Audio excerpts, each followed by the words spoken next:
greatest of all teachers and giver of love, hope, faith, and wisdom, look upon your children, the teachers, learners, parents, guardians, and out-of-school youth and adults. We humbly ask for your mercy and forgiveness. Guide us to the right path. May our efforts be blessed with insights and understanding, wisdom and respect for all. Bless us with patience, for the path of learning is never easy. Bless our commitment to keep on learning new knowledge and experiences. Let your light shine upon us as we make our world a better place to live in. Amen.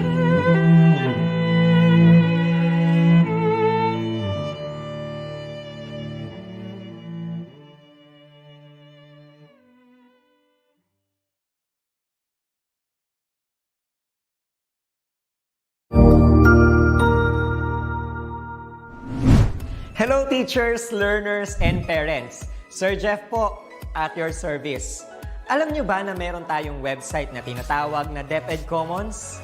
Ang DepEd Commons ay binuo upang gawing accessible ang pagtuturo at pag-aaral dito sa ating bansa gamit lamang ang inyong mga smart devices gaya ng cellphones, tablets, at computers. Dito ay maaari nating ma-access ang iba't ibang learning materials mula sa Department of Education.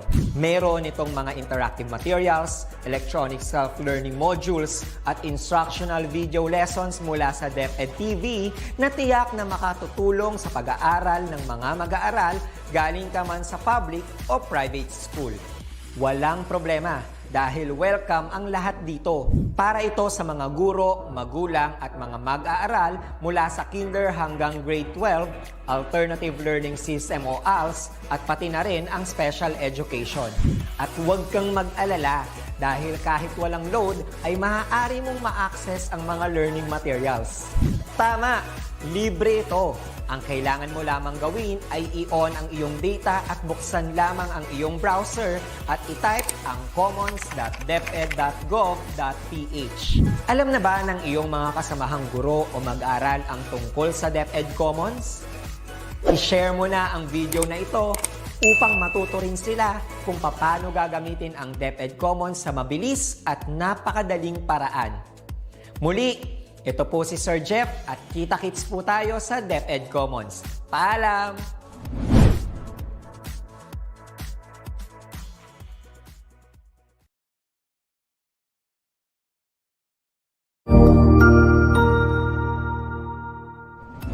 Magandang araw! Sir Wilbur po, at your service. Narito ang ETUlay upang gabayan ka sa inyong pag-aaral upang lubos na maunawaan ang iba't ibang paksa o subject. Ang ETUlay ay isang free online tutorial class na pinangungunahan ng DepEd Educational Technology Unit sa pamumuno ni Undersecretary Elaine Del B. Pascua.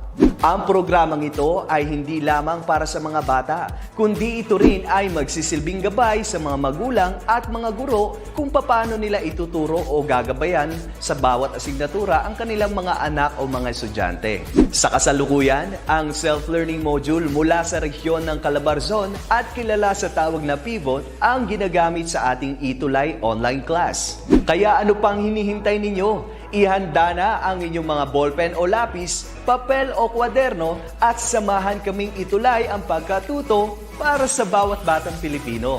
Sama-sama tayong magtutulungan para malampasan ang mga hamon sa panahong ito. Halina't matuto kasama ang inyong online tutor sa oras na ito.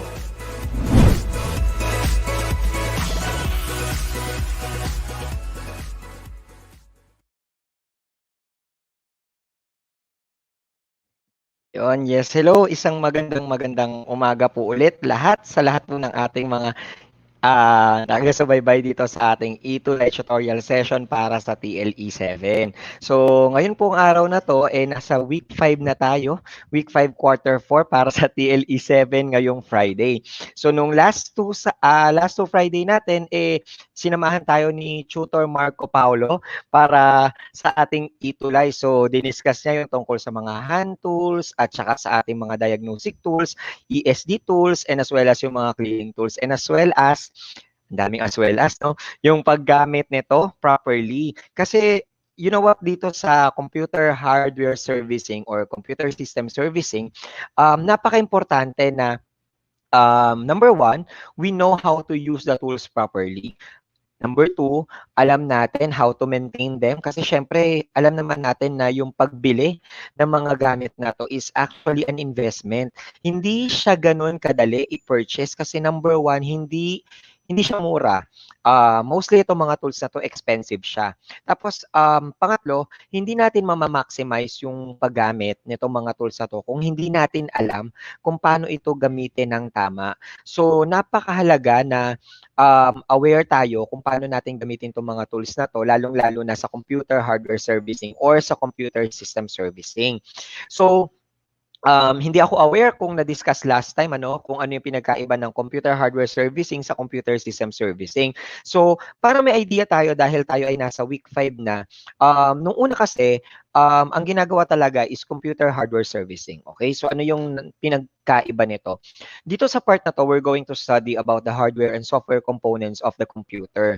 Pag sinabi naman natin na computer system servicing, madadagdagan siya ng networking. So, pag sinabi natin na networking, ito yung magiging able yung computer natin na makapag-print kahit gamitan man natin ito ng wire or hindi natin gamitan ng wire. Let's say, itatap natin siya sa ating Wi-Fi connection. Possible na magawa natin yun through computer system servicing. Ngayon, as early as grade 7, syempre tinuturo na natin to under ng TLE para magkaroon kayo ng options pagdating ninyo ng senior high school kung ano ba yung gusto nyong i-take kapag once na magti-TVL kayo. Kasi importante na aware tayo sa mga strands ng TLE because ito yung pinaka-core ng TVL na tracks natin sa senior high school. So, basically, lahat ng related sa computer, nagsisimula sa computer hardware servicing or sa computer system servicing. So, first of all, batiin po muna natin lahat ng ating mga estudyante na nakatutok sa atin ngayon. So, si Joshua Passion from SDO Cagayan, Region 2. Si Krisha Stephanie Cueto from SDO Batangas City. Ayan, saktong-sakto, grade 7. Ayan. So, good morning kay Samantha Blasi, kay Galvez Reynald Mel. Ayan, hello po sa inyong lahat. Ayan. So, magandang umaga po sa inyong lahat. And also kay Ma'am Emelinda Acosta who's watching from SDO Cotabato. Ayan. So, ating pong ETUlay tutorial session ay ayan, wait lang po mag-share lang po tayo ng screen. Ayan, so katulad nga po ng sinabi ko kanina, ito po ay TLE 7, ngayon po ay Friday, dahil ito po ay Business Friday natin dito sa ating ETUlay. Ayan. Yan, so of course, ito po ay hatid sa inyo ng Department of Education in partnership with the Educational Technology Unit. Yan, kami po ang inyong mga Edtech specialists. And as well as ito po ay part ng ating DepEd Online. So maliban pa po yan sa ating DepEd TV. Ayan. So ngayon po, ngayong quarter 4, ay hindi siya na-edit. Actually, in-edit ko na po yan kanina. So ngayon po ay quarter 4, week 5, tayo po ay magsa-study about computer memory. Okay? So yan po yan. So ako po ang inyong tutor Jeff na inyo pong napapanood every Friday 9 to 9:30 AM. Ayan, so pwede pong mapanood sa ating DepEd Edtech Unit, DepEd Philippines, DepEd Tayo, and as well as po sa YouTube, sa DepEd Edtech Unit natin, and of course sa atin pong DepEd TV. Ayan. So hopefully ngayon meron na sana kayong idea regarding with bakit natin pinag-aaralan ang computer hardware servicing and as well as ang computer system servicing. Ayan. Kasi maliban doon, actually yung goal is para makatipid tayo. Okay? Kasi dito sa computer hardware servicing, once na itinake nyo to as a major strand kapag kayo ay nag-grade 9 or nag-grade 10, that's the time na tuturuan kayo kung paano mag-reformat ng mga computers. Nowadays, alam naman natin na kailangan marunong na tayo noon kasi magkano ang magpapa-reformat? Ang range ng price yan is nasa 500 to 1,000 pesos. So, imagine ninyo in a year, kung kailangan mo magpa-reformat twice dahil halimbawa, na-virusan yung computer mo, so kailangan mo na siyang i-reformat, maghahanap ka pa ng mga drivers para dun sa mga components ng ating computer. So, more or less, gagastos ka ng around 2,000 per year. Pero kung marunong ka na mag-reformat na ng computer mo, marunong ka mag-alaga ng computer mo, hindi ka gagastos ng ganun. Okay? Like for example, halimbawa meron kang brand new na desktop computer. So, alam naman natin na usually itong mga gamit na to, ang warranty niyan is 1 year. Okay? So, pag sinabi natin na 1 year, within that year, kung ano man yung mangyari sa computer mo, pwede nilang palitan, pwede nilang i-repair, and everything should be for free. Okay? Pero, pag nalampasan na natin yung warranty na yan, dapat marunong na tayo mag-alaga ng computers natin kasi para ma-prolong natin yung life nito. Okay? So, ano pa yung pinaka-basic na dapat na ginagawa natin? Number 1 is, dapat, since nabanggit na nga sa inyo yung mga tools na kailangan yung gamitin, marunong kayo mag-open ng mismong system unit. Okay? So, pag sinabi kasi natin sa ating mga viewers na system unit, ang karamihan sa atin, ang tawag natin doon ay CPU. Ayan. So, honestly, class, sa ating mga tuties dyan, hindi siya tinatawag as CPU. Okay? Because ano ba yung ibig sabihin ng CPU? Ang ibig sabihin nun is Central Processing Unit. Hindi siya tinatawag na CPU. Okay? So, yung nakikita natin na tower, nakatabi ng ating monitor, ng keyboard, ng mouse, ang tawag po natin dyan ay System Unit. Okay? Bakit siya tinawag na System Unit? Kasi lahat ng pinakamahalagang part ng system ng ating computer ay doon natin nakikita. Doon siya nakalagay, okay? Ang CPU natin is yung pinaka-brain ng computer natin. Maliit lang yon na nandoon siya natatakpan ng ating CPU fan. Okay?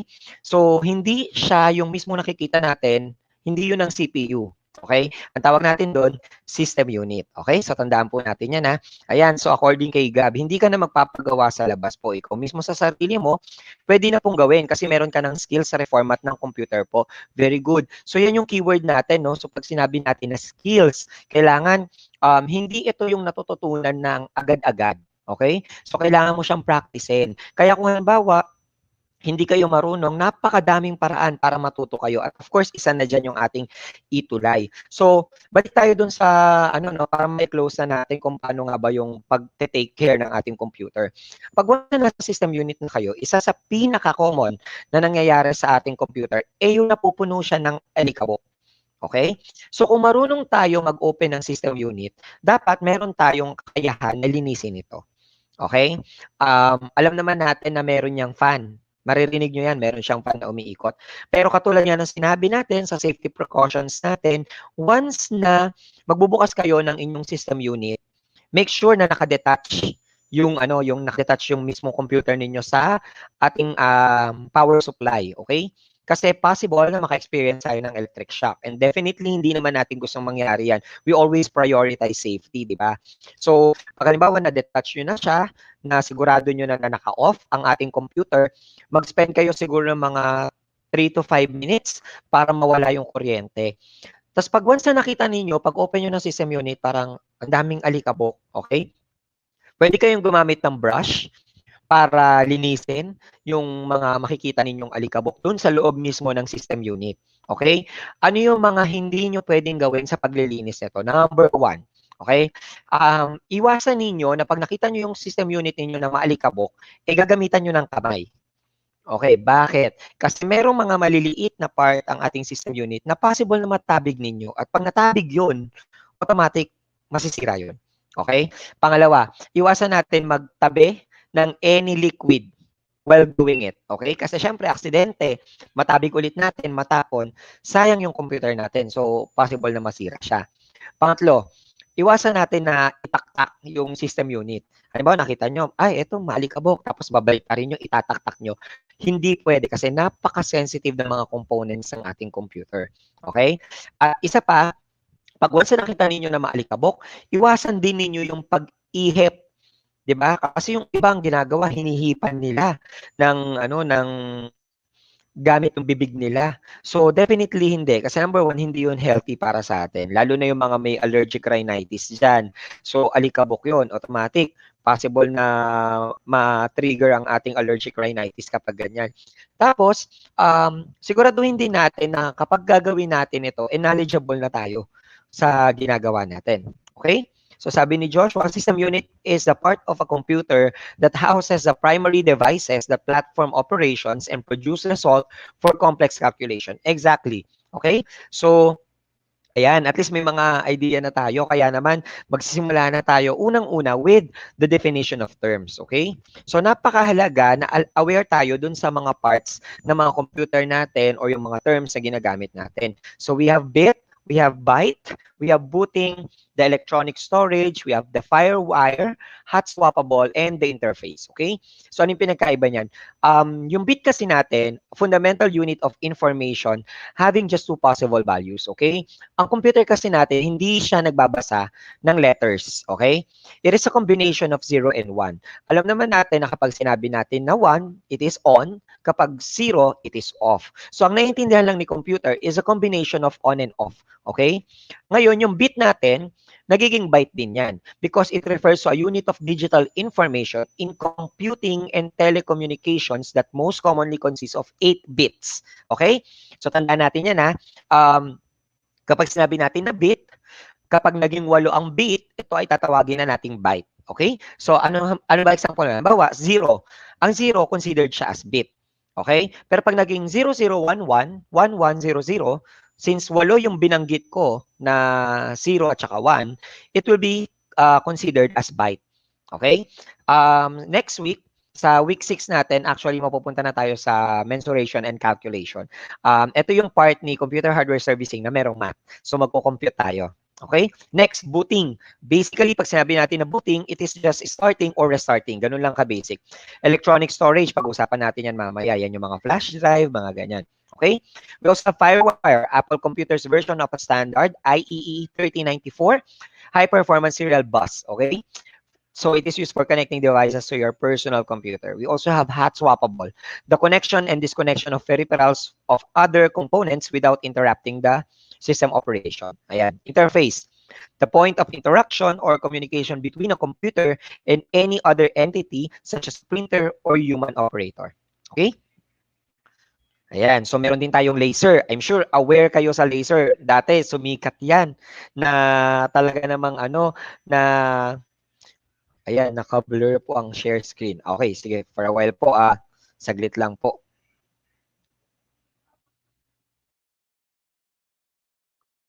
Ayan. I think siguro dahil medyo medyo mali. Ilalakihan po natin. Yan. Okay. So, going back, so ito po ang tinatawag natin na laser, 'di ba? Meron tayong laruan dati na laser. So ito yung nakikita natin na parang ilaw. Ayan. So, na pahaba. So, yun yung tinatawag natin na laser. Gumagamit din yan ng ating mga computers. We also have the magnetic platter. Ayan. So, mamaya, papakita ko sa inyo example niyan. The memory module, the magnetic storage media, the operating system, and the optical storage media. Ayan. Okay? So, nandiyan naman yung mga definitions natin. Pwede natin balikan yan later on kapag may extra time pa tayo. Okay? So, simulan natin sa memory. Napaka-importante ng memory. Okay? So, ang central processing unit natin, it accesses the memory according to a distinct hierarchy. Okay? So, meron tayong klase ng mga memories na ipepresent mamaya. Pero katulad ng tao, ang computer kasi, hindi niya maaalala ang isang bagay kung paano niya gagawin kung hindi ito i-program sa kanya. Wala siyang kakayahan na mag-isip, katulad nating mga tao. Okay? So, yun yung difference. Tayo, kaya nating magsabi kung ito ay tama o mali. Ang computer, hindi. Ang alam lang niya, kailangan i-program sa kanya para alam niya kung anong i-feedback niya. Okay? Kung anong i-input mo sa kanya, ipaprocess niya according sa ibinigay sa kanya, then magpo-provide siya ng output, depende kung ano ang i-design natin for that. Okay? So, ganun yun. So the first one is the ROM or the read-only memory, okay? So chips are located in the motherboard. ROM chips contain instructions that can be directly accessed by the CPU. Basic instructions for booting the computer and loading the operating system are stored in ROM. ROM chips retain their contents even when the computer is powered down. The contents cannot be erased or changed by normal means. So yung una, yung read-only memory natin, sinabi dyan, it is responsible for the booting or starting of the computer. Kasi kung itong memory na to ay nawawala, definitely hindi natin magagamit si computer ng paulit-ulit. Every time na gagamitin mo, kailangan mo siyang iset. Kailangan mo siyang i-program. Kaya naman, na-invento yung read-only memory natin para ito yung magagamit natin kapag kailangan natin na yung computer natin mag-start or mag-open. Ngayon, mapapansin niyo may mga computer na bakit ang tagal nito mag-open? Ang dami-dami ko ng oras na nag-aantay, nakapagkape na ako, nakapag-breakfast na ako, hindi pa siya nag-open. Definitely kasi kaka-install natin ng mga apps dun sa startup natin, humihilera yun dun. So, iniisa-isa pa yun ng computer natin. Kaya, para hindi mahirapan yung ROM natin, i-make sure natin na we visit the startup. Punta lang kayo sa search, type nyo startup, tapos hanapin nyo doon kung ano yung mga nakahilera doon. Then i-uncheck nyo lang. Ganun lang siya kadali. Okay? Next, the random access memory. It is the temporary storage for data and programs that are being accessed by the CPU. RAM is volatile memory, which means that the contents are erased when the computer is powered off. Okay? The more RAM in a computer, the more capacity the computer has to hold and process large programs and files, as well as enhance system performance. Yung RAM natin, ito yung parang, ayan, may picture ako dun sa susunod. So, itong RAM kasi, napaka-importante niyan. Even mga cellphones natin, merong RAM. Okay? Kasi alam naman natin that ang mga cellphones din natin nag-hold ng data. Ngayon, kung napakalakas ng RAM ng computer ninyo, it means magiging maganda ang performance niya. Kaya naman, we have to make sure na as much as possible, medyo mataas yung RAM. Kapag bumibili tayo ng mga cellphones or bumibili tayo ng mga laptops, kailangan natin i-check yan. Pero lagi niyong tatandaan that the RAM should be compatible with the memory. Kasi kung mataas yung RAM mo, ang baba naman ng memory mo, hindi rin siya magmamatch. Okay? So, kailangan i-make sure natin na kung mataas yung RAM natin, mataas din yung memory. Okay? So, we have here the different memory modules. So, we have the DIP or the dual inline package. We also have the SIM, the SIMM, okay? Then we also have the RAM bus or the RAM bus inline memory module, the dual inline memory module, and the small outline dual inline memory module. Okay? So yan yung iba't ibang klase ng ating mga memory modules. Okay? Ayan. So, yan. Ano yung pinagkaiba nila? So, si SIM, meron siyang 30-pin and 72-pin configurations. Si DIMM naman or DIMM is a circuit board that holds SDRAM, DDR, SDRAM, and DDR2 SDRAM. Okay? So, sabi dyan, the speed of memory has a direct impact on how much data a processor can process because faster memory improves the performance of the processor. So, yan nga yung sinabi ko kanina. As processor speed increases, memory speed must also increase. Ayan. Next is yung tinatawag natin na DDR. Ayan. So ano ba yung DDR? Nakikita natin ito pag bumibili tayo ng mga computers.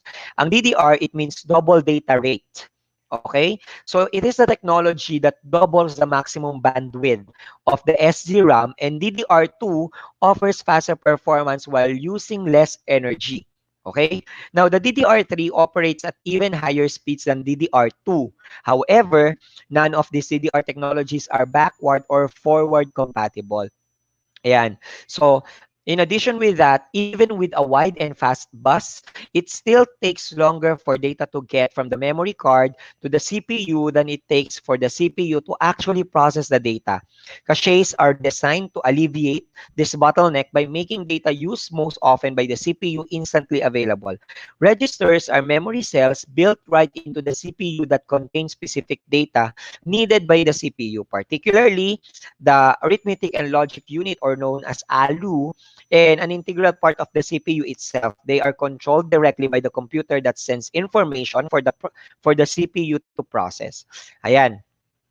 So basically, yan yung mga information na kailangan nating malaman when it comes to the drives. Ayan. So sumunod naman is yung mga storage drives. Okay. So ano ba yung mga storage drives natin? Unang-una, yung tinatawag natin na floppy drive. Ayan, nakikita nyo naman, nakalagay dyan. 1.44 MB of data. Imagine ninyo, sobrang liit nung pwedeng ma-install natin dyan, lalo na kung ngayon. 'Di ba? Ito medyo naabutan ko pa 'to. I think I was in elementary or in high school na lahat ng mga nagtatrabaho, they have this what they call diskette. Ayan. So yung nakikita ninyo na kulay black, ang tawag diyan is diskette. So yan yung ginagamit nila dati kapag magso-store sila ng mga files. Halimbawa, meron silang mga documents, meron mga pictures, yan. Pero I think yung song medyo hindi yata kakayanin yan. Ayan. Tapos dati, ang mga system unit natin, meron tayong floppy drive. Okay? So, dyan natin sinasaksak or nilalagay ang ating ang ating diskette. So, yan yung itsura niya before. Sumunod naman is yung tinatawag natin na hard drive. Okay? Ito, yung hard drive, nakalagay na to sa ating computer. Okay? Tapos, sa ngayon, meron din tayong tinatawag na external hard disk. Okay? So, kapag halimbawa gusto nyo mag-store ng maraming information, maraming kanta, maraming songs, maraming documents, presentations, slides, everything. Kasya yan sa ating hard drive or hard disk. Okay? So, kung meron man kayong external. Usually, ang nilalagay ang mga sizes na nito is TB or terabytes. Yan na yung ginagamit natin ngayon for the measurement. Ayan, very good si Joshua Passion. Ang dami niyang alam na information. It holds the data only when the power is on. Very good. DDR is a common type of memory used as RAM for most every modern processor. And, ayan, sabi niya, it was invented po ata in 1967 by a team at IBM. Very good. Ayan, so talaga nagre-research si Joshua. Ayan. Next is yung tinatawag natin na optical drive. Ayan. So, alam naman natin na dumating yung time na sobrang sikat yung paggamit ng mga CD hanggang naging DVD, naging Blu-ray. Ayan.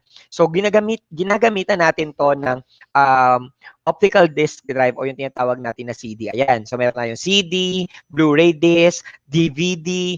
Ayan. So, meron siyang variations dati. So, meron tinatawag na read-only at saka yung rewritable. So, ibig sabihin, pag read-only, pag once na nalagyan mo ng files yun na yung laman nun. Hindi mo na siya pwede pang lagyan. Kapag sinabi naman natin na rewritable yung CD, pwede mong alisin yung laman, pwede mo siyang gamitin na parang flash drive. Okay? The next one is external flash drive. Ayan. So, karamihan sa atin, ito ay tinatawag na USB, which is mali. Okay? Kasi po, ang USB is the port. Ito yung sinasaksakan natin ng external flash drive. So, pag pumunta kayo sa ibang bansa, they call it as thumb drive because you're going to use your thumb in holding it. Okay? And the external flash drive. Ayan, yan yung tinatawag natin. Kasi tinawag siya na flash drive kasi nga in a flash, pwede mo ma-access lahat ng files na nakasave. Ayan. Okay po. So, tandaan po natin yan na hindi siya USB dahil ang USB ay yung mismong port na pinagsasaksakan ni external flash drive. So, tinatawag natin siya as flash drive or thumb drive. Okay? So we have the different types of drive interfaces. So we have the IDE, the Integrated Drive Electronics. We also have the SATA or the SCSI or the Small Computer System Interface. Ayan, so nandiyan naman po ang kanyang mga difference. Ayan. So ngayon, ito yung makikita ninyo ngayon sa module ninyo na nandoon sa TLE 7 na binigay ng DepEd. Okay? So para matulungan kayo sa pag-answer ng mga yan dahil nga ito ay isang ETUlay online tutorial. So, ibibigay natin sa inyo ang mga sagot para at least aware tayo. So, for number 1, a magnetic storage device that is installed inside the computer is known as hard drive. Ayan. For number 2, early drive controller interface that connects computers and hard disk drives, which an interface that uses a 40-pin connector is known as the IDE. Okay? Number 3, temporary storage for data and programs that are being accessed by the CPU. Okay? So that is the random access memory. Number 4, a storage device that uses lasers to read data on the optical media. So the correct answer is letter G, optical drive. Number 5, a storage device that uses removable 3.5-inch disc. Okay, so the answer is floppy drive. Okay? Number 6, solder the memory chips on a special circuit board. Ayan, so ang sagot is the memory module. Number 7, a removable storage device that connects to a USB port. Ayan, so ang sagot is the flash drive or the thumb drive. Number 8, chips that are located on the motherboard. So the answer is read-only memory. Number 9, memory cells built right into the computer that contain specific data needed, particularly the arithmetic and logic unit. So the correct answer is registers. Okay, that's letter A. And number 10, technology that doubles the maximum bandwidth of, wait lang po. Tanggalin natin ang ating banner. Ayan. Technology that doubles the maximum bandwidth of SD-RAM. So number 10, the answer is letter H, or known as the DDR. Ayan. So I hope marami kayong natutunan ngayong araw na to. And sa lahat ng mga nag-enjoy po dyan, pa-heart naman. Ayan, thank you very much, Joshua Passion. Ayan, nag-thank you siya, may mga pa-heart na kagad. So maraming salamat. Huwag po natin kalimutan mag-comment ng heart para mas ma-motivate po si Tutor Jeff na magbigay pa ng additional knowledge para po sa ating mga ETUlay online tutorial class. Okay? So, aside from this, syempre ngayon po ay Friday, tumutok po tayo sa IBC 13 at saka sa GMA For the Box, and mapapanood po ninyo ang ating mga DepEd TV episodes ngayong araw na ito. So, mamaya po yan 1:00 ng tanghali. Ayan, so kung gusto nyo pong matuto for TLE 6, kung gusto nyo mag-review ng mga past lesson ninyo, so mapapanood nyo po ako doon sa DepEd TV. And dito po sa ating ETUlay, every Friday po tayo, 9 to 9:30 a.m. Ako po ang inyong tutor Jeff na nagtuturo naman po ng TLE 7. So sa atin pong mga nanonood sa atin, lalong-lalo na po next week, Week 6 na tayo, sobrang excited ako dito kasi may math na po ang lesson natin for TLE 7. Kaya wag nyo kalimutan mag-prepare ng lapis at ballpen kasi kailangan natin yan dahil tayo po ay magpo-compute. Okay? Pero wag po kayong mag-alala, madali lang po yun. Sobrang dali lang. So muli po, kung meron po tayong mga comments or suggestions, email lang po kami dito sa edtech@deped.gov.ph. Okay? So muli po, maraming salamat po in behalf of the Edtech Unit, DepEd Online, and of course, the Department of Education. Ito po ang inyong ETUlay online tutorial class for TLE 7. And magkita-kita po tayo muli next week para po sa ating week 6 ng ating ETUlay. Ayan, so again, babating ko lang po ang aking asawa. Hello, Mami Riza, tsaka si Sayon. Kumusta kayo dyan sa bahay? I'll see you tomorrow. Bye-bye!